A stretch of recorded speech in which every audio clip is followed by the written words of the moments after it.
लकवे के रोगी को चंगा करना। कई दिनों के बाद वह कफरनहूम में आया और सुना गया कि वह घर में है। फिर इतने लोग इकट्ठे हुए कि द्वार के पास भी जगह नहीं थी और वह उन्हें वचन सुना रहा था।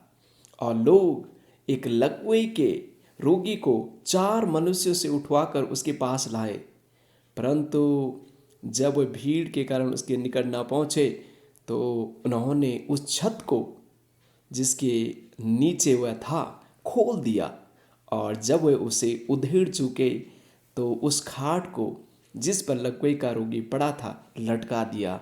यीशु ने उनका विश्वास देखकर उस लकवे के रोगी से कहा, हे पुत्र, तेरे पाप क्षमा हुए। तब कई शास्त्री जो वहाँ बैठे थे अपने मन में विचार करने लगे, यह मनुष्य क्यों ऐसा कहता है? या तो परमेश्वर की निंदा करता है। परमेश्वर को छोड़ कौन पाप क्षमा कर सकता है? यीशु ने तुरंत अपनी आत्मा में जान लिया कि वे अपने अपने मन में ऐसा विचार कर रहे हैं। उनसे कहा, तुम अपने अपने मन में यह विचार क्यों कर रहे हैं?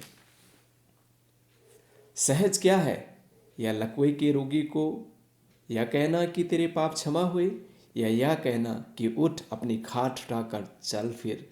परंतु जिससे तुम जान लो कि मनुष्य के पुत्र को पृथ्वी पर पाप क्षमा करने का अधिकार है, उसने उस लकवे के रोगी से कहा, मैं तुझसे कहता हूँ, उठ अपनी खाट उठाकर अपने घर चला जा।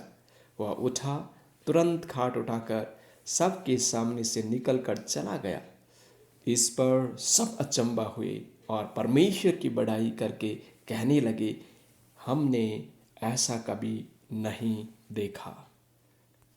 विश्वास के द्वारा संपूर्ण चंगाई परमेश्वर हमें दे सकता है। विश्वास से यीशु के पास आए, जैसा यह लकवे के रोगी को उन लोगों के द्वारा विश्वास इसके पास लाया गया और विश्वास के द्वारा वह चंगा हो गया और अपनी खाट उठा करके चला जाता है। विश्वास अटूट और क्रियाशील होना चाहिए। Please like, share and subscribe my channel. Thank you very much. God bless you.